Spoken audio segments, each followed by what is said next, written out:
RVM 93.3. Voici les informations locales, régionales, nationales et internationales de l'Église adventiste. 93.3.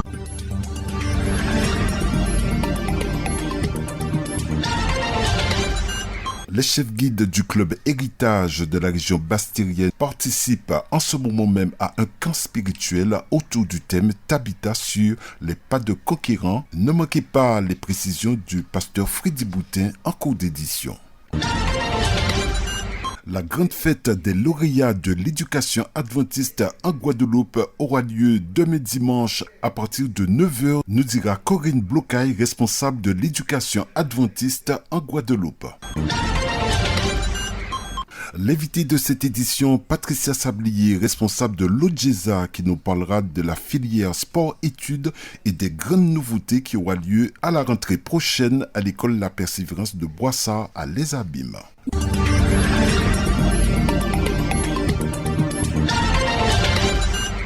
Le pasteur Abner de Los Santos vient d'être nommé président de la division interaméricaine. Ne manquez pas la présentation de Martine Delas en cours d'édition.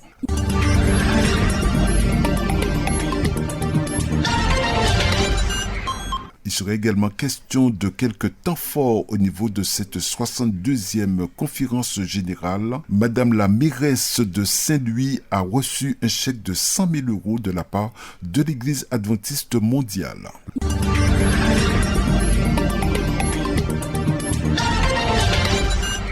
Et tout de suite, voici le développement de tous ces titres.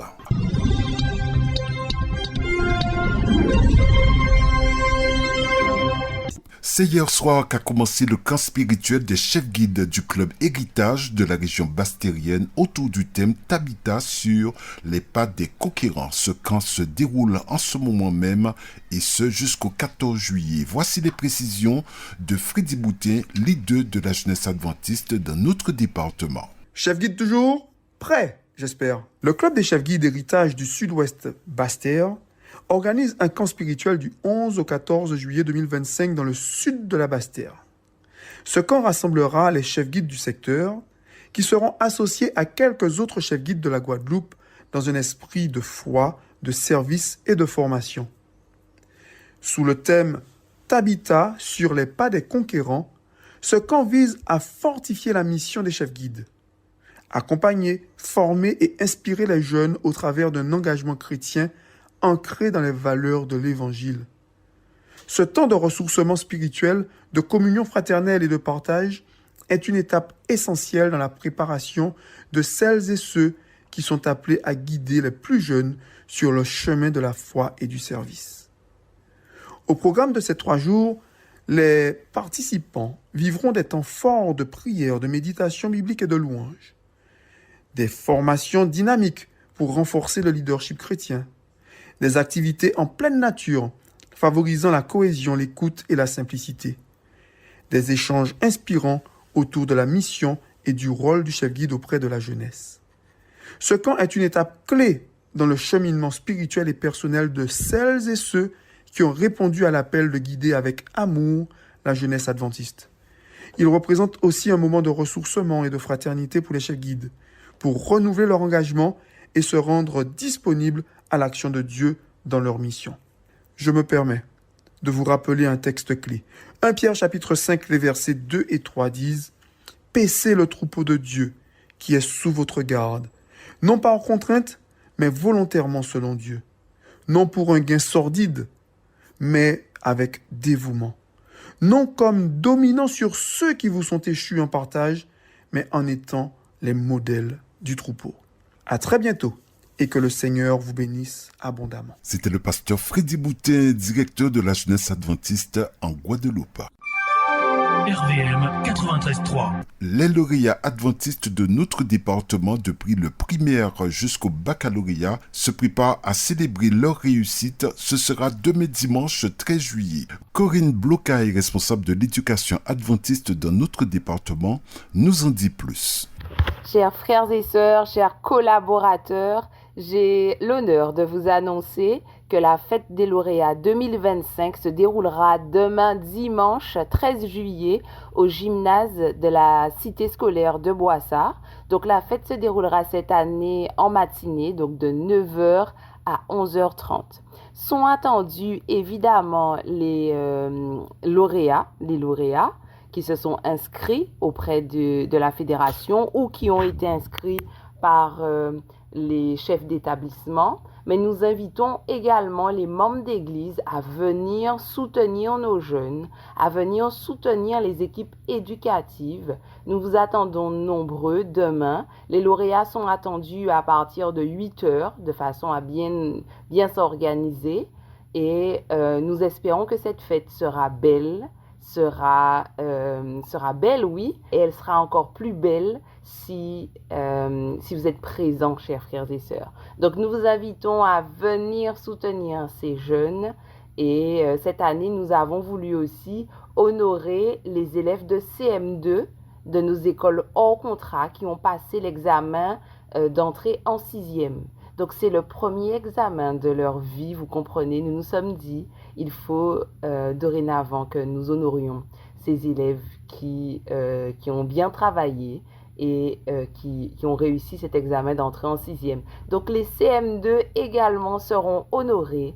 Nous vous invitons à ne pas rater cet événement et à partager l'information autour de vous. Nous vous attendons demain dimanche, 9h, au gymnase de la cité scolaire de Boissard. À demain.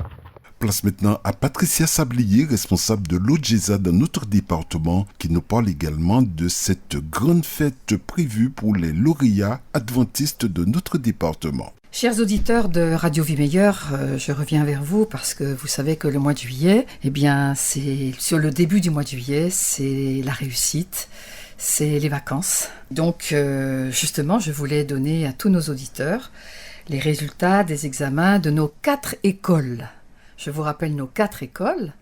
Nous allons commencer par celle qui est la plus éloignée, c'est-à-dire l'école La Persévérance de Grand-Bourg de Marie-Galante, l'école de Baïf, l'école du Portail Sainte-Rose et enfin la cité scolaire La Persévérance. Dans ces 4 écoles, il y a eu des examens.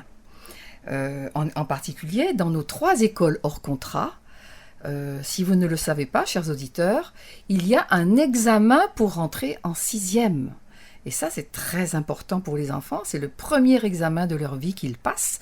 Et certains d'entre eux sont stressés. Et donc, tous nos enfants des 3 écoles que je viens de nommer ont passé leur examen d'entrée en 6e. Et le taux de réussite est de 98%. Il y a une élève, malheureusement, qui a fait une crise d'asthme pendant l'examen. Donc, le rectorat devait voir comment on allait gérer cette situation.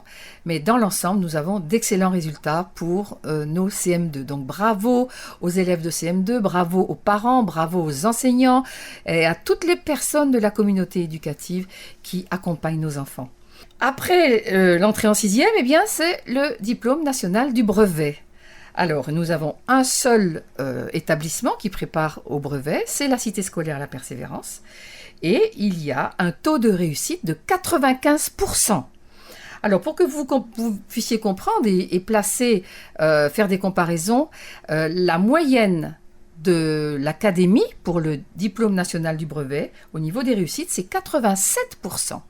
Donc, il y a un petit peu moins de 10% en plus pour l'établissement scolaire de la cité scolaire La Persévérance. Pour le baccalauréat, même chose, nous avons un taux de réussite de 98,5%.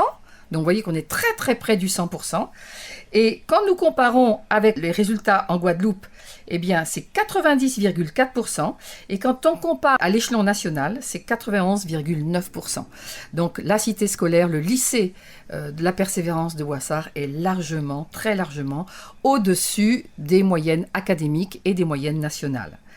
Voilà, donc ça c'est une très très bonne nouvelle pour nos écoles, pour le département de l'éducation, pour l'OJESA. Nous allons donc célébrer ces réussites. Il y a d'autres réussites encore. Nous aurons l'occasion de les voir, ces réussites, quand nous nous retrouverons tous dimanche matin 13 juillet pour la fête des lauréats. Malheureusement, tous les élèves de CM2 ne seront pas présents parce que ça oblige les parents à monter sur Pointe-à-Pitre ou à prendre le bateau.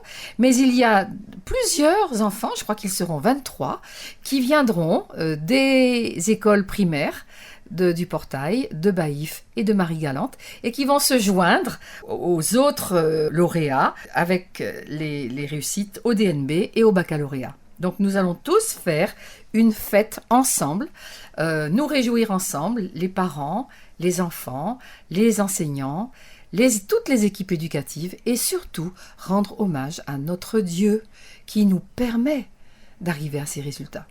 Je rappelle que ces résultats, c'est la concomitance de plusieurs faits. Le suivi pédagogique à l'école, mais également le suivi pédagogique à la maison et les parents qui s'occupent de leurs enfants de manière régulière et quotidienne. C'est également la réussite de toute l'équipe éducative qui entoure ces enfants pendant toute l'année. Et à partir de là, eh bien maintenant, c'est la suite de la scolarité. Pour certains, c'est changer d'établissement, en particulier ceux qui rentrent en 6e, ceux qui rentrent peut-être aussi en seconde. Et puis, ceux qui réussissent le baccalauréat, quelquefois, ce n'est pas forcément simplement un changement d'établissement, mais ça peut être un changement de vie, puisque nos enfants, quelquefois, nous quittent pour aller faire des études supérieures au-delà des mers. Donc, grande fête, dimanche 13 juillet, à partir de 9h jusqu'à 11h30.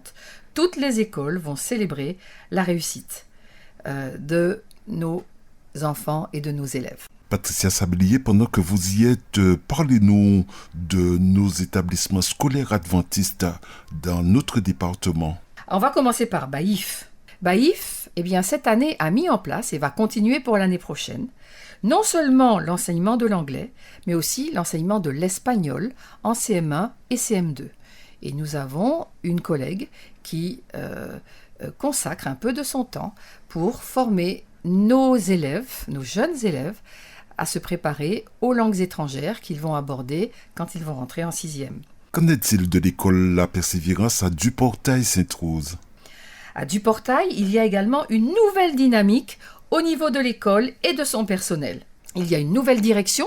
La nouvelle directrice maintenant, c'est Madame Stella Nomède, qui était déjà enseignante et qui va prendre maintenant le poste de direction. Il y a également des travaux qui ont été effectués pendant cette année précédente et qui vont être effectués pendant les vacances de manière à faire un petit relooking de notre école, la Persévérance de Duportail.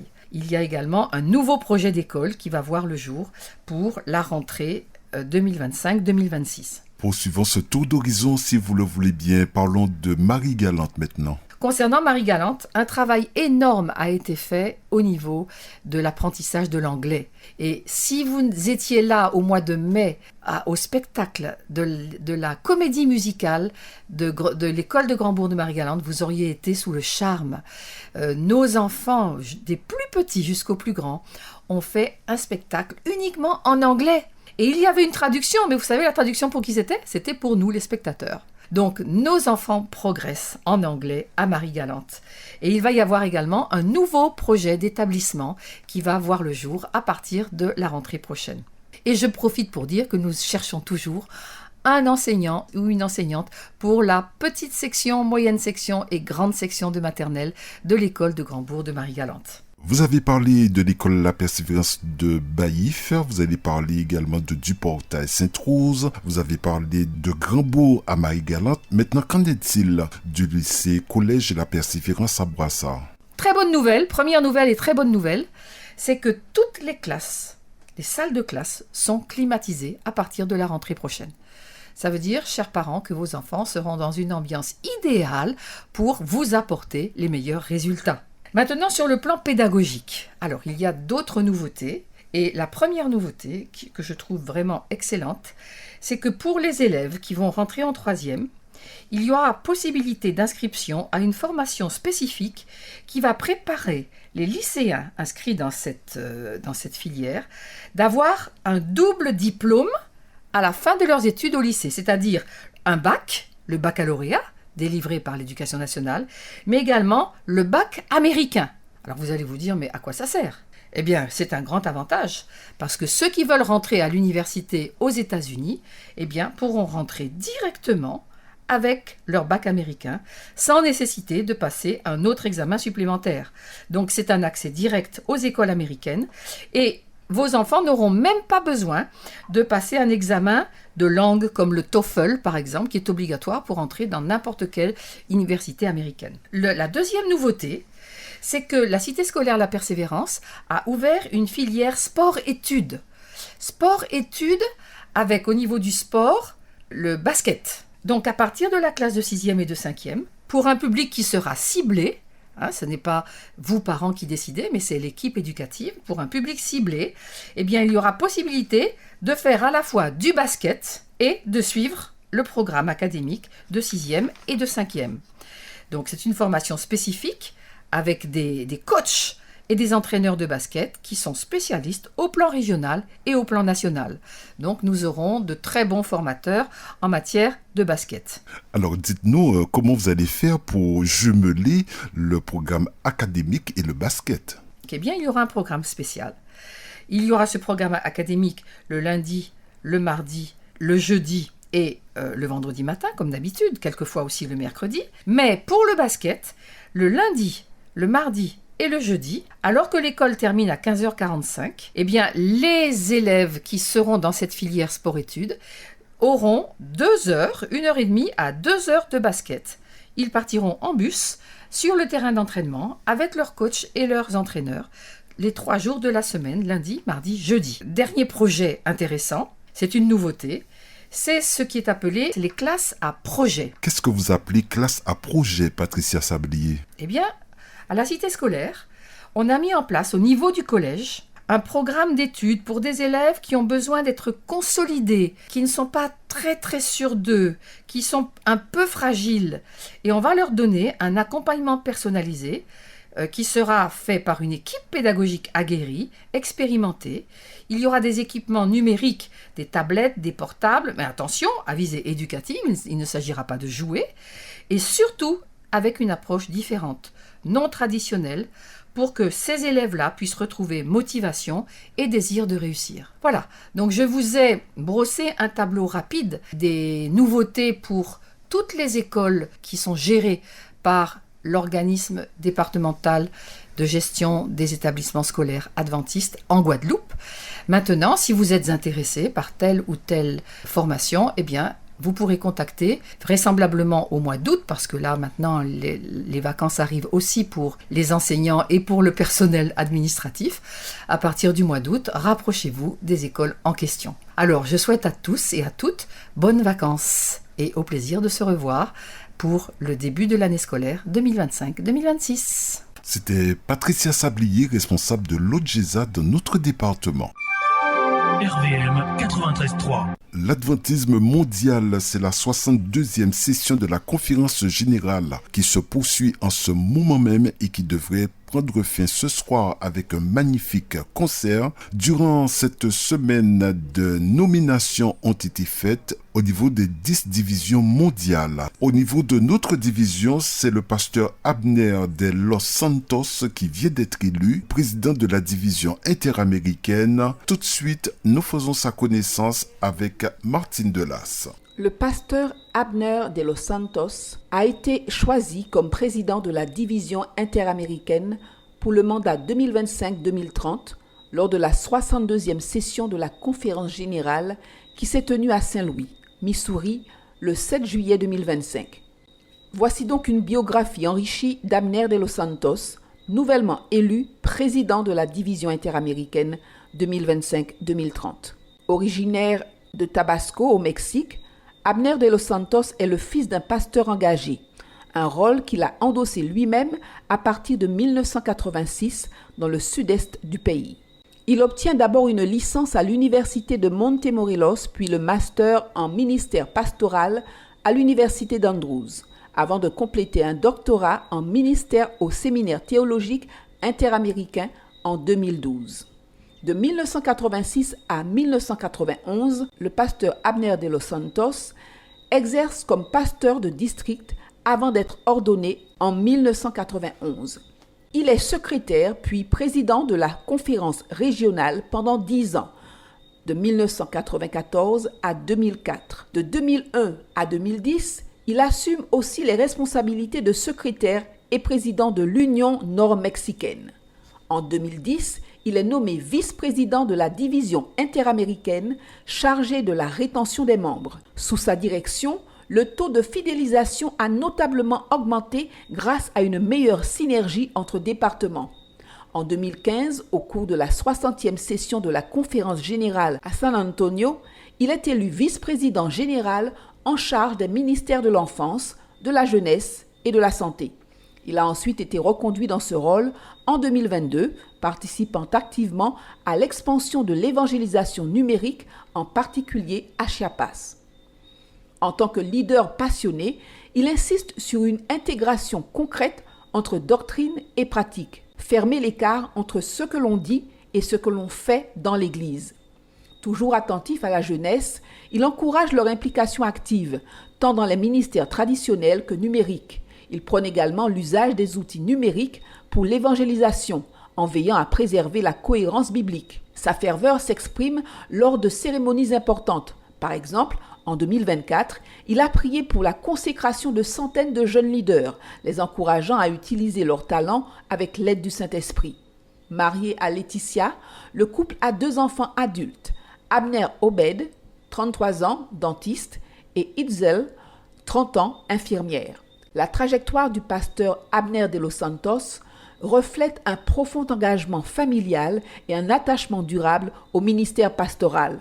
En somme, le président Abner de los Santos est un dirigeant visionnaire, doté d'une expérience pastorale et administrative riche, un défenseur de l'unité entre foi et action, avec une attention particulière portée à la jeunesse et à l'évangélisation moderne. Merci Martine pour la présentation de notre nouveau président de la division interaméricaine. Pasteur Abner de los Santos, nouveau président de la division interaméricaine, donne déjà rendez-vous à tous les chefs d'entreprise, artisans et cadres à Punta Cana en République dominicaine pour la convention annuelle de 2026 de ASI. Cette assemblée générale mondiale de l'Église adventiste était l'occasion de mettre le point sur l'une des plus grandes préoccupations que je vous invite à découvrir.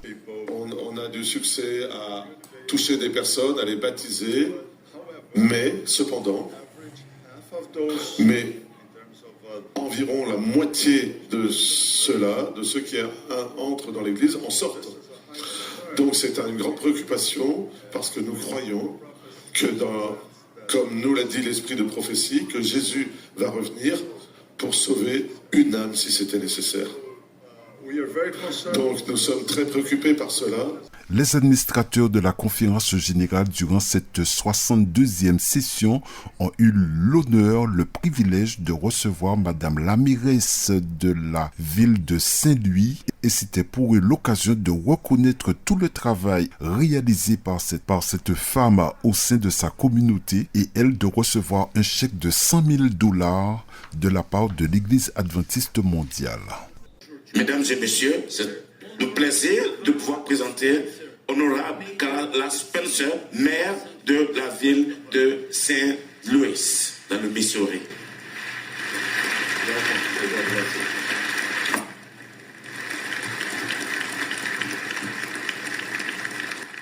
Good morning. Bonjour. Au nom de la ville de Saint-Louis, je voudrais présenter à tous et à tous la bienvenue à les adventistes du 7e jour lors de cette session de la conférence générale. Et vous avez pu avoir une session réussie et vous continuez aussi à passer du temps réussi ici à Saint-Louis. Je voudrais souhaiter la bienvenue à tous, voilà, et cette initiative de Impact Saint-Louis que vous avez aussi lancée. J'ai compris que les jeunes qui participent à la conférence seront engagés dans des projets communautaires, distribution des livres, nettoyage des rues, soutenir aussi les maisons de refuge, voilà, et des différents résidents temporaires. Donc cela est vraiment réussi. J'espère qu'ils profitent du temps qu'ils passent. L'Église adventiste du 7e jour a aidé à servir ici, dans cette ville. beaucoup aussi de villes dans le monde sont habituées aux actions de l'Église adventiste. Les maires, les gouvernements savent que nous ne pouvons pas accomplir ce travail monumental seuls. Nous devons travailler ensemble. Et votre Église s'est engagée de façon hardie aux côtés de ces villes, de ces autorités de ces villes dans le monde entier. Depuis 62 jours que des milliers de familles ici dans la ville ont commencé à reconstruire leur famille, je dirais leur maison, voilà, familiale, après les tornades qui est survenue ici dans la ville de Saint-Louis. Donc la riposte que l'Église adventiste a apportée, beaucoup de nos communautés ont été touchées. Et j'ai travaillé les premières loges, mais durant ces moments-là, pour soutenir les membres de nos communautés, apporter une solution, travailler ensemble, a été tellement inspirant, de façon remarquable, avec les voisins, les églises, les petites entreprises, les petits business. Et nous avons tous nous sommes donnés main dans la main afin de pouvoir aller de l'avant. Je suis vraiment reconnaissante. Je voudrais dire merci d'avoir choisi notre ville, d'avoir choisi Saint-Louis. Et nous espérons que beaucoup d'entre vous soient inspirés à rester ici et à faire de Saint-Louis votre maison. Merci à vous d'être venus et merci d'être venus.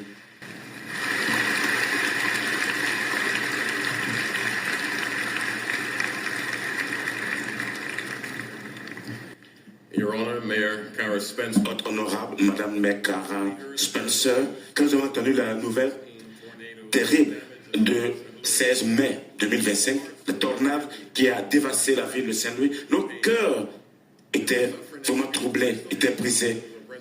Non, nous avons prié pour les habitants. Collectivement, les leaders de l'Église ont décidé de faire quelque chose par rapport à cela. Et ce matin, au nom de la conférence générale et de l'Église mondiale, menée par le président Elton Kohler, la division nord-américaine et l'Église mondiale, par natif de Saint-Louis, pasteur Alexander Brandt, et l'Union middle-américaine du territoire où Saint-Louis réside, dirigée par le président Gary Turber. Nous voulons vous présenter un chèque de $100,000 au nom de l'Église Aventure du 7e jour. As a token of appreciation for you, pour un présent d'appréciation pour le travail, pour aider aux activités de reconstruction post-désastre, post-catastrophe qui s'est produite. Et notre Église, nos leaders ici dans la zone sont toujours prêts avec la ville pour aider à reconstruire.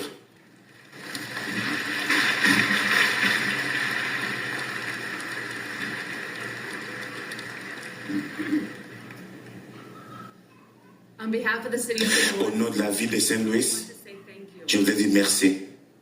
This investment in our region, cet investissement dans le processus de reconstruction fera une différence énorme dans la communauté de ceux qui sont impactés par la tornade.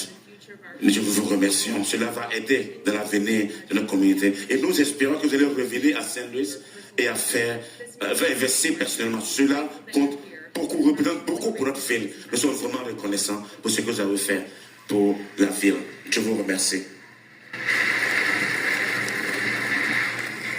Autre nomination avant de terminer cette édition, c'est le pasteur Eli Henry qui lui était le président de la division interaméricaine. Le pasteur Eli Henry a été nommé directeur associé des affaires publiques et de la liberté religieuse à la conférence générale pour la période de 2025 à 2030. Nous notons aussi le docteur Pierre Caporal, actuel président de l'Union haïtienne, est élu secrétaire exécutif à la division interaméricaine. Dieu soit loué pour le choix de cet homme de Dieu. RVM 93.3. Merci à tous et à toutes pour votre confiance renouvelée. Bon sabbat à tous et à toutes. On se retrouve samedi prochain. C'était les informations locales, régionales, nationales et internationales de l'Église adventiste.